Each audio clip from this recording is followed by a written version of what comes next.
രാജേട്ടാ, രാജ്യ തലസ്ഥാനം വീണ്ടും ഒരു തെരഞ്ഞെടുപ്പിലേക്ക് നീങ്ങുകയാണ്. നമുക്കറിയാം, മറ്റ് സ്ഥലങ്ങളിലെ പോലെയല്ല, കുറച്ച് രാഷ്ട്രീയ പ്രാധാന്യം കൂടുതലാണ് ഡൽഹിയെ സംബന്ധിച്ച്. അപ്പോൾ എങ്ങനെയായിരിക്കും ഒരു തെരഞ്ഞെടുപ്പിൻ്റെ ഫോർമാറ്റ് അല്ലെങ്കിൽ പാറ്റേൺ? കാരണം ആം ആദ്മി പാർട്ടിയും ബി ജെ പിയും മാത്രമേ ചിത്രത്തിലുള്ളൂ. കോൺഗ്രസിൻ്റെ കഥ ഏകദേശം കഴിഞ്ഞു എന്ന് വേണം കരുതാൻ. എങ്ങനെയാണ് രാജേട്ടൻ്റെ ഒരു വിശകലനം? നിലവിലുള്ള രാഷ്ട്രീയ പരിതസ്ഥിതി ബി ജെ പിക്ക് അനുകൂലമാണ്. കാരണം 70 സീറ്റുള്ള നിയമസഭാ മണ്ഡലത്തിൽ 62 സീറ്റും ആം ആദ്മി പാർട്ടി നേടിയിട്ടാണ് വിജയിച്ചത്.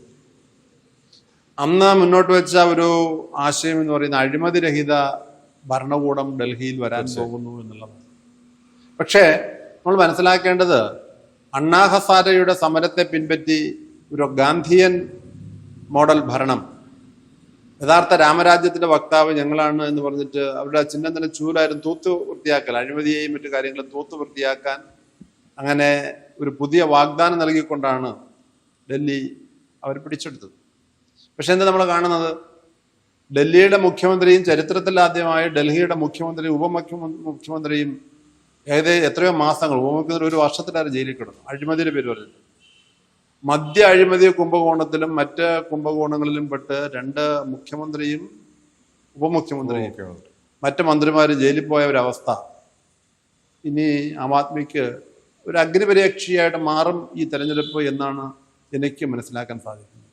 പക്ഷെ ബി ജെ പിയെ സംബന്ധിച്ചിടത്തോളം അതൊരു ഈസി വാക്ക് ഓവർ അല്ലെങ്കിൽ പോലും ബി ജെ പി ഡൽഹി പിടിച്ചെടുക്കും. കാരണം ജനങ്ങൾ സത്യം മനസ്സിലാക്കി കഴിഞ്ഞു.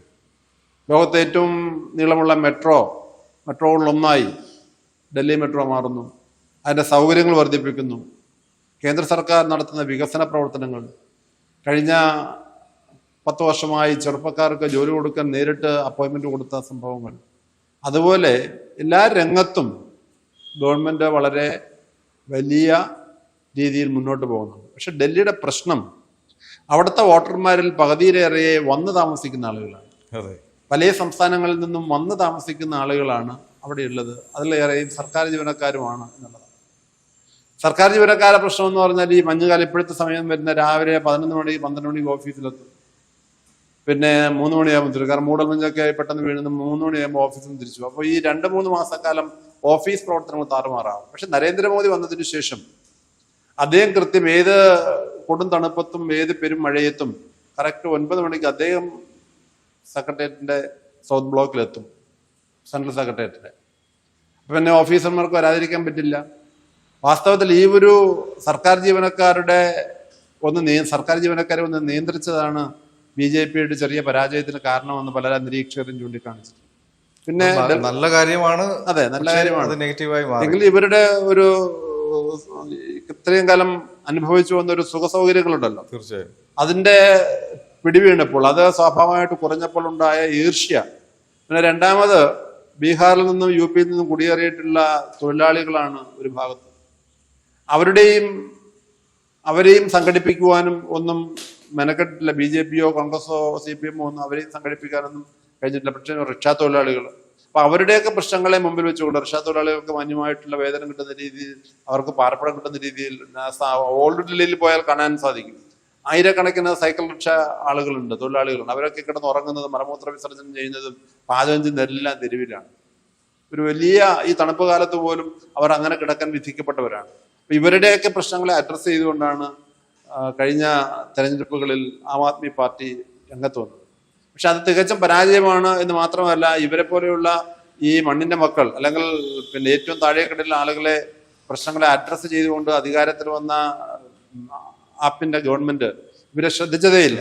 മാത്രമല്ല, അണ്ണാ ഹസാരെ നടത്തിയ സമരങ്ങൾക്ക് അജണ്ട അല്ലെങ്കിൽ അദ്ദേഹത്തിന്റെ വാദം തന്നെ ഇത്തരത്തിലുള്ള ആളുകളെ സംരക്ഷിക്കുക, അഴിമതി വിമുക്തമായ ഒരു ഭരണം, അതൊക്കെയായിരുന്നു മുന്നോട്ട് വെച്ചത്. പിന്നീട് അരവിന്ദ് കെജ്രിവാളെ അണ്ണാ ഹസാരെ തള്ളിപ്പറയുന്ന സംഭവം, അണ്ണാ ഹസാരെ എനിക്ക് വലിയ തെറ്റാണെന്ന് പറഞ്ഞു.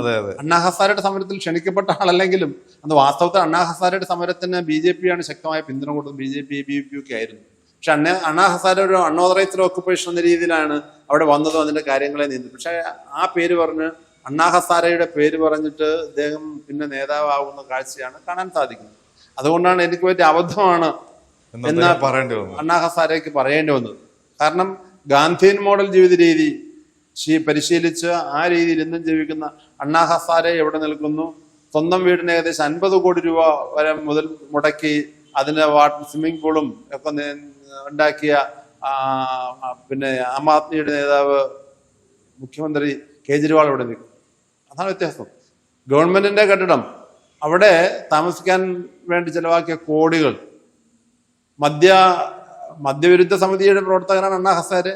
പക്ഷെ ഇത് ഡൽഹിയിൽ മുഴുവൻ മദ്യം വിതരണം ചെയ്യുന്നതിന് സ്വകാര്യ കമ്പനിക്ക് കരാറ് കൊടുത്തതിൽ അതിൽ നിന്ന് കൈപ്പറ്റിയ പണം ആ അഴിമതിയുടെ പേരിലാണ് ജയിലിൽ കിടന്നത്. അങ്ങനെ എത്ര അഴിമതി കഥകളാണ് അണ്ണാ ഹസാരെ അല്ല അരവിന്ദ് കേജ്രിവാളിനെതിരെ വന്നത്. അപ്പൊ അണ്ണാ ഹസാരെ ദുഃഖിതനാണ്. തീർച്ചയായും അദ്ദേഹം വാസ്തവത്തില് വളരെ നിസ്വാർത്ഥനായ ഗാന്ധിയൻ ചിന്താഗതിക്കാരനും നല്ലത് വിചാരിച്ചു, പക്ഷെ അദ്ദേഹത്തെയും കബളിപ്പിച്ചു. അതോടൊപ്പം ഈ തെരഞ്ഞെടുപ്പിന്റെ ചില സമയത്തൊക്കെ കെജ്രിവാൾ ചില ഹിന്ദുത്വ കാർഡുകൾ ഇറക്കാറുണ്ട്. ഇതിനു മുമ്പ് രാജേട്ടൻ ഓർമ്മിക്കുന്നുണ്ടോ? അതായത് ഈ കറൻസികളിലൊക്കെ ഗണപതിയുടെയും ദേവിയുടെയും ചിത്രങ്ങൾ വേണം. ഈ ജയിലിൽ നിന്ന് മോചിതനായ ഉടനെ ആഞ്ജനേയ ക്ഷേത്രത്തിൽ പോകുന്നു. ഞാനും ഒരു ഹിന്ദുത്വവാദിയാണ് എന്ന് ആരെങ്കിലുമൊക്കെ കബളിപ്പിക്കാൻ വേണ്ടിയാണോ ഇത്? തീർച്ചയായിട്ടും അദ്ദേഹത്തിന് ഞാൻ എൻ്റെ ഭാഷ അരാജകവാദി എന്നാണ്. ഒരു രാഷ്ട്രീയ പിൻബലവും ഇല്ലാതെ, ഒരു പ്രത്യയശാസ്ത്രത്തിൻ്റെയും പിൻബലമില്ലാതെ കേവലം ഡൽഹിയിൽ ഉരുത്തിരിഞ്ഞു വന്ന ആ നിർഭയ കേസുണ്ടല്ലോ, ആ നിർഭയ കേസോടുകൂടി മാറിയ ഒരു രാഷ്ട്രീയ അന്തരീക്ഷമുണ്ട്. അതാണ് ഷീലാ ദീക്ഷിതിനെ അടിയായിട്ട് പറയുന്നത്. അതെ, എന്താ പറയാ, ഒരു രാഷ്ട്രീയ ശൂന്യത. ആ രാഷ്ട്രീയ ശൂന്യതയിൽ നിന്നും പൊട്ടിമുളച്ചു വന്ന ഒരാളാണ് കേജ്രിവാൾ ഒരു പ്രത്യയശാസ്ത്രത്തിന്റെയോ പ്രസ്ഥാനത്തിന്റെ അടിത്തറയില്ല. അതുകൊണ്ട് അദ്ദേഹം ഒരു അരാജകവാദി എന്ന് ഞാൻ പറയും. അപ്പൊ അങ്ങനെയുള്ള കേജ്രിവാള് കൂടെ ഈ മാനസിക വിഭ്രാന്തി ബാധിച്ചതോടെ ഞാൻ പൂജാരിമാർക്ക് മാസം 18,000 രൂപ ശമ്പളം കൊടുക്കും, അലവൻസ് കൊടുക്കും. നോട്ടിന്റെ അയാൾക്കറിയാം നോട്ടടിക്കുക സംസ്ഥാന ഗവൺമെന്റിന്റെ കടമയല്ല, ചുമതലയല്ല, സെൻട്രൽ ഗവൺമെന്റ്. എന്നിട്ട് നോട്ടിൽ ഗണപതിയുടെ തല വെക്കാം എന്നൊക്കെ പറയുമ്പോൾ ഇത് ആളുകളെ പറ്റിക്കാൻ വേണ്ടിയാണ്. ഹിന്ദു വോട്ട് ബാങ്ക് കയ്യിൽ വെച്ചിട്ടുള്ള BJP രാഷ്ട്രീയം, BJP, അതിൽ നിന്ന് കുറെ ഹിന്ദു വോട്ട് ബാങ്കുകൾ അടർത്തിയെടുത്ത് തനിക്ക് വീണ്ടും വിജയിക്കാനാവുമോ എന്ന് കരുതുന്ന ഒരു 4ാം ഘട്ട രാഷ്ട്രീയക്കാരന്റെ വേക്കൂത്തുകളായിട്ട് മാത്രം അരവിന്ദ് കേജ്രിവാളിന്റെ ജൽപ്പനങ്ങളെ കണ്ടാൽ മതി. അതാണ് വാസ്തവം. അരവിന്ദ് കേജ്രിവാൾ ഒരു ഉറച്ച രാഷ്ട്രീയക്കാരനോ ഒരു ദേശീയവാദിയോ അല്ലെങ്കിൽ തത്വദീക്ഷതയുള്ള ഒരു പ്രതിബദ്ധതയുള്ള ഒരു രാഷ്ട്രീയ നേതാവോ നിലപാടും ഇല്ലല്ലോ. കാരണം നിലപാടുകളും ഇല്ല, ആ പാർട്ടിക്കും നിലപാടില്ല. അതാ ഞാൻ പറഞ്ഞ രാഷ്ട്രീയ ശൂന്യതയിൽ നിന്ന് താൽക്കാലിക പ്രതിഭാസമായി അവിടെയുണ്ടായ ഒരു സാമൂഹ്യ വിരുദ്ധ ആക്രമണത്തിൽ കൊല്ലപ്പെട്ട, ദയനീയമായി കൊല്ലപ്പെട്ട, പൈശാചികമായി കൊല്ലപ്പെട്ട നിർഭയ എന്നൊരു പെൺകുട്ടിയുടെ മരണമുണ്ടാക്കി വിട്ട സാമൂഹ്യ ആന്തോളനം, അവിടെയുണ്ടായ രാഷ്ട്രീയ അനിശ്ചിതത്വം, അവിടെയുണ്ടായ രാഷ്ട്രീയ ശൂന്യത, രാഷ്ട്രീയ അനിശ്ചിതത്വത്തിനും രാഷ്ട്രീയ ശൂന്യതയ്ക്കും ഇടയിൽ നിന്നാണ് ഈ പ്രസ്ഥാനം മുമ്പോട്ട് വരുന്നത്. അവർക്കെന്താ മാത്രമല്ല ഈ നിലപാടുമില്ല എന്ന് ഞാൻ നേരത്തെ പറഞ്ഞത്. ആം ആദ്മി പാർട്ടിക്ക് കൃത്യമായ നിലപാടില്ല. അവർ ഇന്ത്യ മുന്നണിക്കൊപ്പമാണ് എന്ന് പറയുമ്പോഴും ഡൽഹിയിൽ ഇപ്പോൾ കോൺഗ്രസുമായി തമ്മിലടിച്ചുകൊണ്ടിരിക്കുകയാണ്. പഞ്ചാബിൽ അവർ ഒറ്റയ്ക്കാണ് മത്സരിച്ചത്, ഹരിയാനയിൽ ഒറ്റയ്ക്കാണ്. അത്തരത്തിൽ ഒരു സഖ്യത്തിന്റെ ഒപ്പമാണ് എന്ന് പറയുമ്പോൾ പോലും അഭിപ്രായ സമന്വയമില്ലാത്ത ഒരു സ്ഥിതിയാണ്. അതായത് BJP വിരുദ്ധ രാഷ്ട്രീയത്തിന്റെ വോട്ടുകളെ സ്വാധീനിക്കാൻ ഇടതുപക്ഷവും കോൺഗ്രസും പരാജയപ്പെട്ടു എന്നുള്ളതാണ് ഡൽഹിയിൽ. BJP വിരുദ്ധ വോട്ടുകളെ സ്വരൂക്കൂട്ടാൻ വേണ്ടി ഒരുമിപ്പിച്ച് നിർത്താൻ കോൺഗ്രസിന് സാധിച്ചില്ല, ഇടതുപക്ഷത്തിന് സാധിച്ചില്ല. 10,000-കണക്കിനുള്ള തൊഴിലാളികളുള്ള ഒരു നഗരം, ഇങ്ങനെ കുടിയേറ്റ തൊഴിലാളികളുള്ള നഗരം, അവിടെ ഒരു മുനിസിപ്പൽ കൗൺസിലർ പോലും CPM ഇല്ല എന്ന് പറയുമ്പോൾ എന്തുമാത്രം പരാജയപ്പെട്ടവരാണ്. അതായത് AKG സെന്ററിൽ പണിയെടുക്കുന്ന AKG സ്ഥിരതാമസമുള്ള ആൾക്കാർക്ക് ഇന്നും ഒരു അരിവാൾ ചുറ്റിയ നക്ഷത്രത്തിൽ വോട്ട് ചെയ്യാൻ കഴിഞ്ഞിട്ടില്ല ഡൽഹിയിൽ. അതാണ് അവരുടെ രാഷ്ട്രീയ പാപ്പരത്വം. ആ രാഷ്ട്രീയ പാപ്പരത്വത്തിന്റെയൊക്കെ ഒരു ഗുണഭോക്താവായി മാറിയത് അരവിന്ദ് കേജ്രിവാളാണ്. ഇന്ത്യൻ നാഷണൽ കോൺഗ്രസും ഇടതുപക്ഷവും ഒഴിച്ചിട്ട ആ രാഷ്ട്രീയ ശൂന്യതയെ മുതലെടുത്തതാണ് അരവിന്ദ് കേജ്രിവാളിന്റെ പ്രത്യയശാസ്ത്രമോ പ്രസ്ഥാനമോ അല്ലാത്ത കേവലം വാചാടോപം കൊണ്ട് മാത്രം നിലനിന്ന, കേവലം പ്രഖ്യാപനങ്ങൾ കൊണ്ട് മാത്രം നിലനിന്ന ഒരു അരാജകവാദിയുടെ ജൽപ്പനങ്ങളിൽ നിന്നും ഉയർന്നു വന്ന ആ ഒരു പാർട്ടി. എന്തായാലും ആ ഒരു പാർട്ടിയുടെയും അരവിന്ദ് കെജ്രിവാളിന്റെയും ഭാവി ഡൽഹിയിൽ അറിയാം അല്ലെ? തീർച്ചയായിട്ടും. കാരണം നിലനിൽപ്പില്ല. ഇത് അരവിന്ദ് കെജ്രിവാൾ ആയതുകൊണ്ടല്ല, ഇപ്പൊ മാർക്സിസ്റ്റ് പാർട്ടിയെ സംബന്ധിച്ചോളം, കോൺഗ്രസിനെ സംബന്ധിച്ചോളം, BJP സംബന്ധിച്ചിടത്തോളം എന്തെല്ലാം പോരായ്മകൾ ഉണ്ടെങ്കിലും അവർക്കൊരു പ്രത്യയശാസ്ത്രമുണ്ട്. അരവിന്ദ് കെജ്രിവാളിന് അതൊന്നുമില്ല. അതില്ല. അവരുടെ പ്രത്യയശാസ്ത്രം ഒരുപക്ഷെ ജനങ്ങൾ തെറ്റെന്ന് പറയാം. BJP പ്രത്യയശാസ്ത്രം തെറ്റ് എന്ന് പറയാം, കോൺഗ്രസിന്റെ തെറ്റ് എന്ന് പറയാം, CPM-ന്റെ തെറ്റ് എന്ന് പറയാം, ശരി എന്ന് പറയുന്നവരുണ്ട്. ശരിയും തെറ്റും തമ്മിലുള്ള ഒരു ഇതുണ്ട്, വിലയിരുത്തലുണ്ട്. പക്ഷെ ഇവരെ വിലയിരുത്താൻ ഒരു പ്രത്യയശാസ്ത്രം ഇല്ലല്ലോ. എന്തായാലും തെരഞ്ഞെടുപ്പ് വരെ നമുക്ക് കാത്തിരിക്കാം. തെരഞ്ഞെടുപ്പ് വരെ കാത്തിരിക്കാൻ മാത്രം. അത് BJP വലിയ ഭൂരിപക്ഷത്തിനോട് ജയിക്കുമെന്നാണ് നമ്മുടെ പ്രതീക്ഷ.